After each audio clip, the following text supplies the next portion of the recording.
Сегодня во всех песнях воспевают любовь к своей родине, Ингушетии. На открытом воздухе выступают заслуженные артисты республики и воспитанники музыкальной школы Малгобека.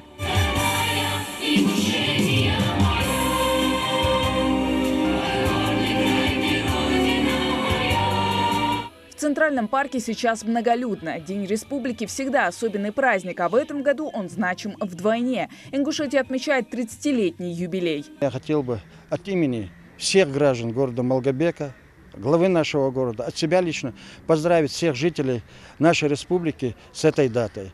Пожелать дальнейших успехов в развитии как в социальной части, так и в экономическом развитии нашей прекрасной республики. Дорогие жители Ингушетии, еще раз поздравляю вас с нашим праздником. От всей души поздравляю Республику Ингушетию с 30-летием. Желаю республике процветать, чтобы красивая была, богатая. Очень хорошо. Мне нравится, что наш город воинской славы. Мы еще хотим, чтобы сделали город наш еще и тружеников, нефтяников, потому что тут все начиналось с нефтяников.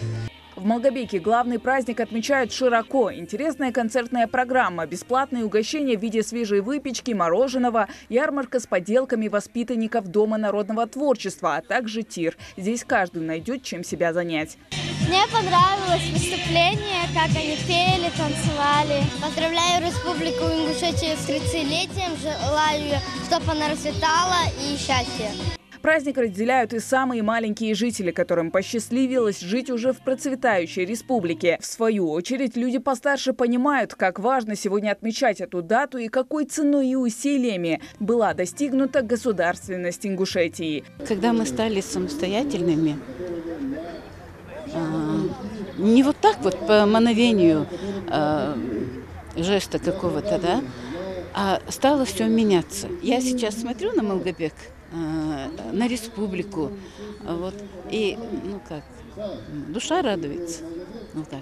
Поэтому я сегодня всех жителей нашей маленькой, гордой Ингушетии поздравляю с тем, что мы вполне достойно прожили вот эти 30 лет. То, о чем в 90-х прошлого века могли только мечтать, сейчас стало реальностью. Юбилейную дату отмечают и в селении Сагапши. В 2017 году здесь открыли новый дом культуры, который был открыт в честь 25-летия Ингушетии. Так многие сельчане смогли устроиться на работу, а еще появилась возможность культурно просвещаться. Ты прекраснее сияния луны, ты частица великой страны, дорогая святая земля, Ингушетия моя.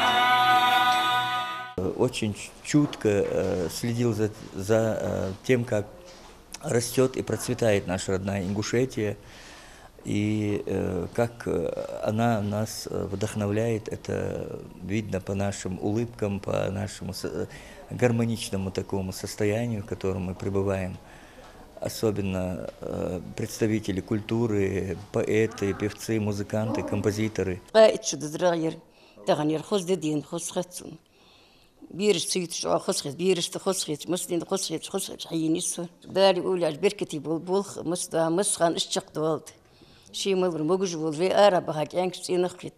Тридцатилетний юбилей республики – дата значительная. За эти годы наш регион превратился в динамично развивающийся край. Здесь активно идет строительство социальных объектов. Появляются детские сады, школы, больницы. Как надеются жители Ингушетии, впереди республику ждет еще немало преобразований. Хава Газикова, Мухаммад Белакиев. Новости 24.